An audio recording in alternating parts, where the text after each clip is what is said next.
आज तर असा विचार पण केला नव्हता असं काही घडेल.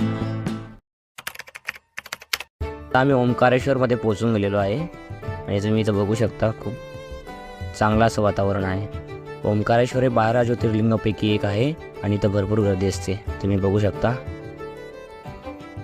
आम्ही दर्शन वगैरे करून घेतलं. व्हिडिओ नाही काढू दिला मध्ये, कारण फोन अलाउड नसतो. जर तुम्हाला मध्ये बघायचं असेल तर तुम्ही स्वतःच जाऊ शकता.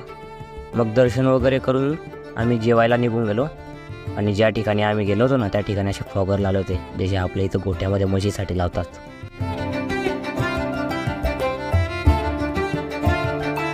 आणि ओंकारेश्वर ते उज्जैनच्या रस्त्यामध्ये पडणारा हा घाट आणि त्यात लागलेले ट्रॅफिक जाम, पूर्ण 5-7 तासांचं ट्रॅफिक जाम होतं.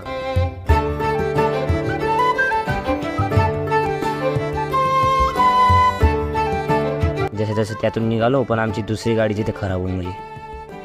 म्हणून सांगा